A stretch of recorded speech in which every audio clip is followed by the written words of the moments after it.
If your marketing numbers look real, but deep down you know that they are just guesses, you're probably living in the world of fake attribution. And the worst part, neither your tools, nor your team, nor even you can fully trust them.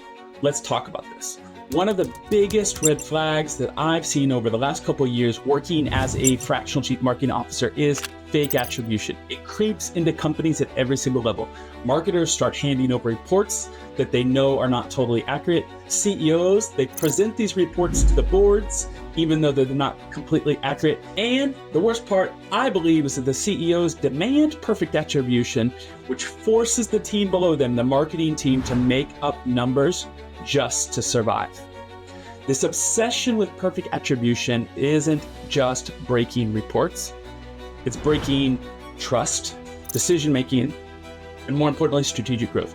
Today, I want to show you how to spot fake attribution inside of your system and what you can do about it.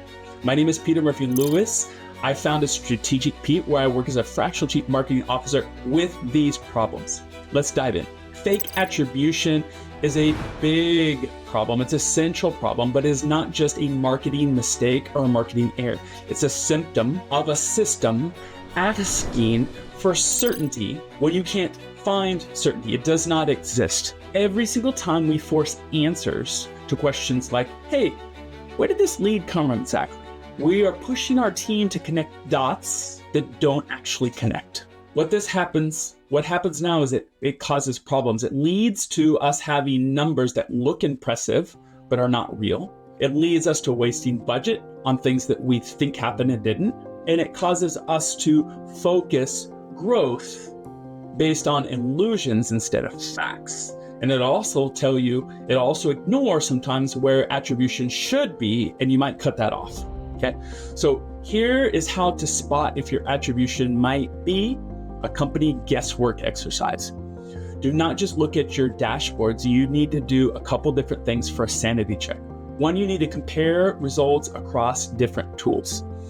If you're using HubSpot, you need to look at Google Analytics and Google Search Console and your meta ads. The numbers don't line up reasonably across multiple tools, then there's probably some guesswork happening.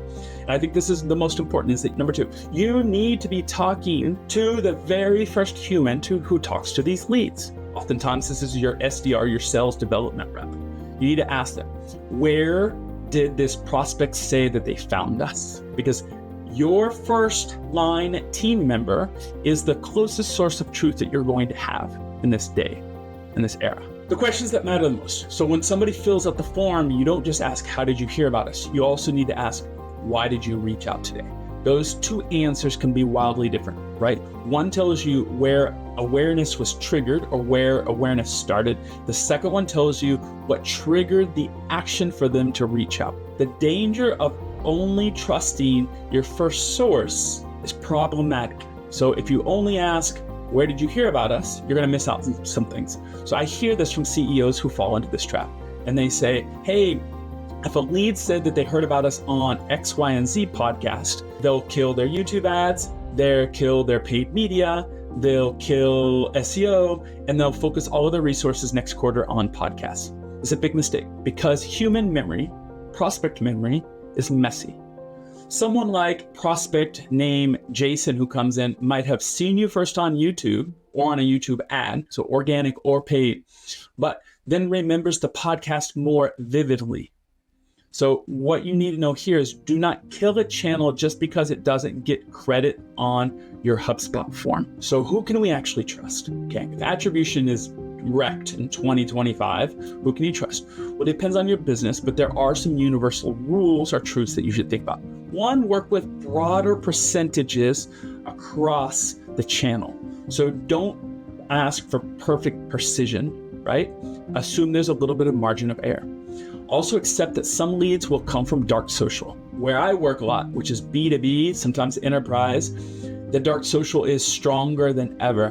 People are giving recommendations on Slack, on Discord, internal revenues, internal referrals, and you are not going to find this in any attribution report you come up with.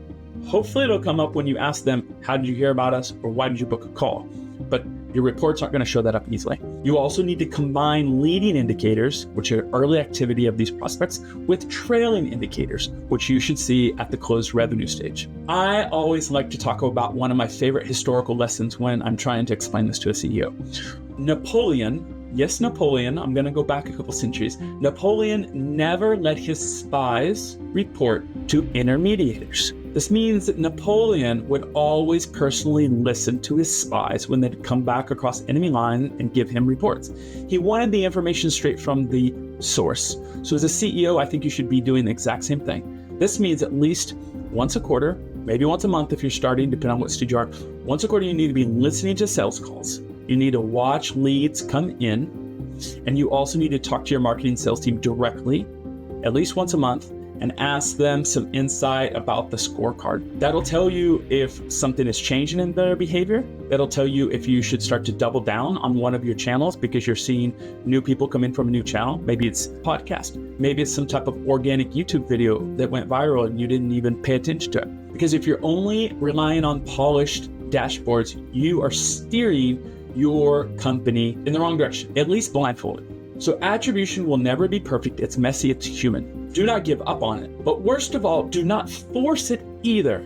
That doesn't mean that you shouldn't try for attribution, but it just doesn't mean you should force perfect or fake precision. This is what's killing marketing effectiveness. I see this on many, many teams. Your goal is not a beautiful report. It's building a real, imperfect, actionable understanding of what your demand is actually creating. It's not sexy, this is not easy, but this is the difference between growing strategically or just pretending to.